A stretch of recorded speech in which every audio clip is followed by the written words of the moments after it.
Noong isang taon, dinala kami ng barkada ko sa isang ilog sa San Jose. Sikat ang lugar dahil sa malinaw na tubig at malamig na simoy ng hangin. Perpekto raw para sa swimming. Nakasulat pa nga sa mga karatula, bawal lumangoy sa may dulo. Pero alam mo naman, kapag kabataan at puno pa ng biro ang isip, mas masarap sa kanila ang sumuway. Habang nagkakainan ng lahat, nagpasya akong maligo sa may bawal na parte ng ilog. Tahimik doon at walang masyadong tao. Unay masarap at presko sa pakiramdam. Pero biglang bumigat ang aking mga paa. Para bang may humihila. Nang tumingin ako sa ilalim ng tubig, nakita ko ang isang babae. Nakaputing saya, mahaba ang buhok, at maputlang maputla ang muka. Ang ngiti niya'y nakakatindig balahibo. Pilit niya akong hinahatak pababa. Nagpumiglas ako, pero sobrang higpit ng kapit niya. Mabuti na lang at dumating si Jessa, ang kaibigan ko, at hinila ako pataas. Pag-ahon ko, hingal na hingal ako.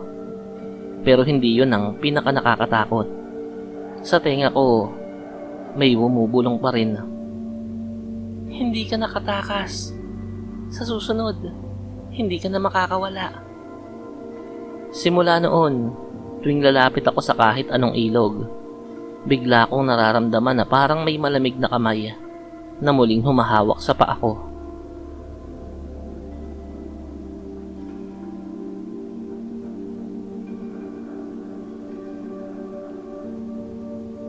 Nag-outing kami ng mga katrabaho ko sa Zambales. Ang saya-saya namin. Puro tawanan. May kantahan pa sa gitna ng bonfire. Pero bandang 12:00 ng gabi, nang lahat ay nagsisimula ng malasing, napansin kong may nakatayo sa may tabing dagat. Isang matangkad na anino. Walang muka, walang detalye. Puro itim lang. Akala ko noong una, tao lang. Kaya tinanong ko si Marco, ang katabi ko. Pare, sino yung nakatayo doon? Wala namang nakatayo ah. Lasing ka na siguro. Pero malinaw kong nakikita. At parang unti-unti itong lumalapit. Nang tumayo ako para silipin, biglang kumilos ang anino. Mabilis, parang kidlat, at dumiretso sa harap ko. Sa sobrang lapit, dama ko ang malamig na hangin na parang mula sa ilalim ng dagat. Narinig ko ang boses na garalgal. Dito ka matulog, sa ilalim ng dagat. Nagising ako kinabukasan, nakahiga sa buhanginan, at basang-basa ang katawan. Wala namang nagsabi na lumapit ako sa dagat. Mula noon, tuwing pumupunta ako sa beach, iniiwasan ko ng uminom ng marami. Nang sa gayon, ay hindi ako agad madadala ng kung sino mang nilalang na gusto akong paglaruan.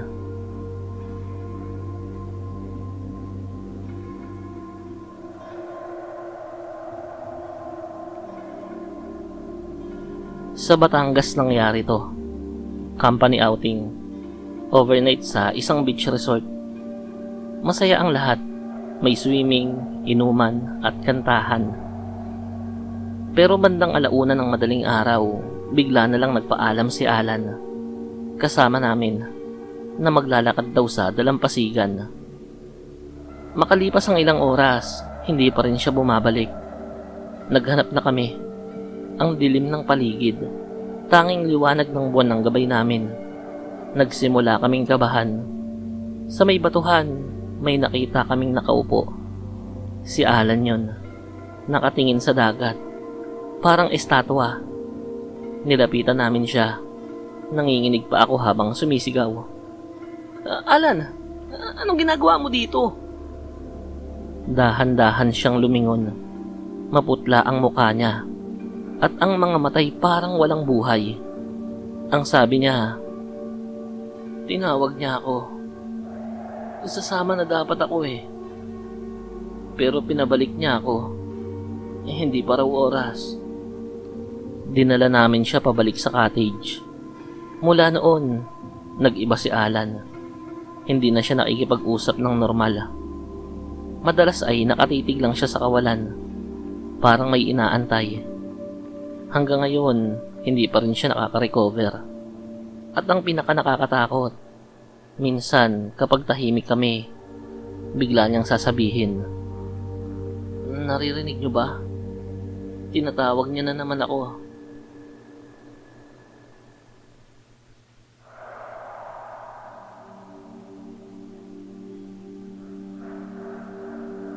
Sa probinsya ng kaibigan ko kami nag-outing, malapit sa isang ilog na napapalibutan ng malalaking puno. Malinaw ang tubig, presko ang hangin. Habang nagsuswimming ang lahat, napansin kong may batang babae na nakaupo sa pangpang, nakaputing damit, mahaba at basang buhok. Ngumiti siya sa akin at kumaway, parang inaaya ako. "Uy, kaninong anak yun?"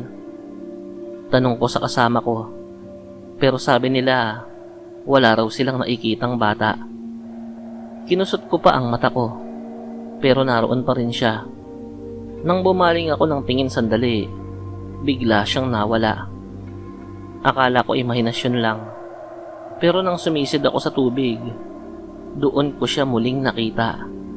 Nasa ilalim, naangiti, pilit inaabot ang kamay ko. Muntik na akong malunod sa takot.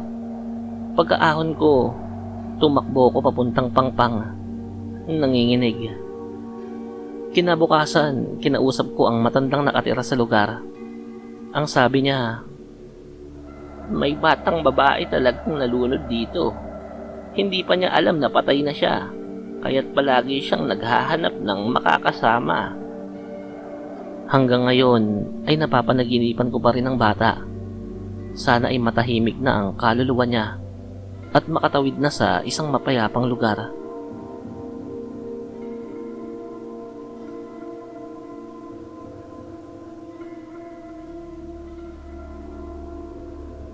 Huling summer outing namin sa Batangas ang hindi ko malilimutan.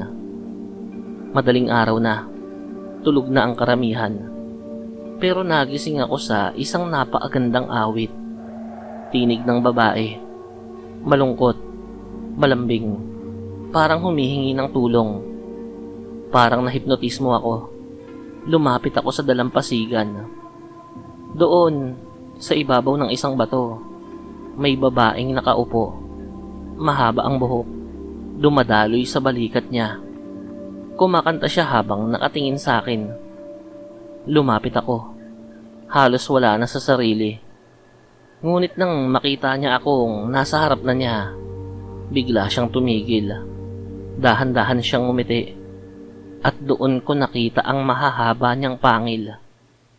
Napaatras ako. Pero bago pa ako makatakbo, narinig ko ang tinig niya. Malalim at nakakatindig balahibo. "Bumalik ka! Hindi ka makakatakas sa awit ko." Nakatakbo ko pabalik sa cottage. Nanginginig at halos mawala ng boses. Kinabukasan, ikinuwento ko sa caretaker ang nangyari. Ngumiti lang siya at sinabing, "Buti nakatakbo ka.